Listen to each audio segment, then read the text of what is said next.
अस्सलामुअलैकुम। आज का हमारा टॉपिक है कि डेफिनेशन ऑफ इकनॉमिक्स बाय रॉबन्स, कि प्रोफेसर रॉबन ने जो इकनॉमिक्स की क्या डेफिनेशन की थी।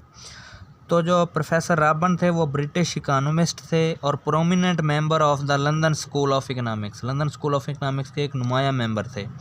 इन्होंने एक बुक भी लिखी थी इकनॉमिक्स की जिसका टाइटल था an essay on nature and significance of economic science, और ये 1932 में पब्लिश हुई थी।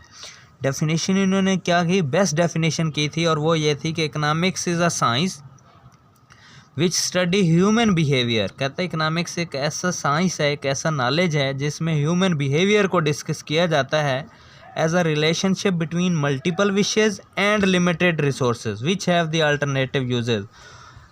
ये रॉबन यही कहता था कि इसमें इंसान की ख्वाहिशात क्या होती हैं, लामहदूद होती हैं, और ज़राए क्या होते हैं, महदूद होते हैं, और फिर हम उनका मुतबादिल इस्तेमाल देखते हैं, तो ये इकनॉमिक्स कहलाती है।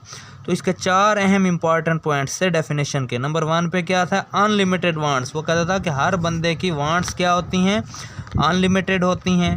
नंबर 2 पे वेरियस इंपॉर्टेंस ऑफ वांट, फिर उस वांट्स में भी क्या होती हैं, कुछ बहुत ज़्यादा अहम होती हैं और कुछ गैर अहम होती हैं। नेक्स्ट क्या था कि लिमिटेड रिसोर्सेज, कि हर इंसान के उस ख्वाहिशात के मुकाबले में हर इंसान के रिसोर्सेज क्या होते हैं, लिमिटेड होते हैं।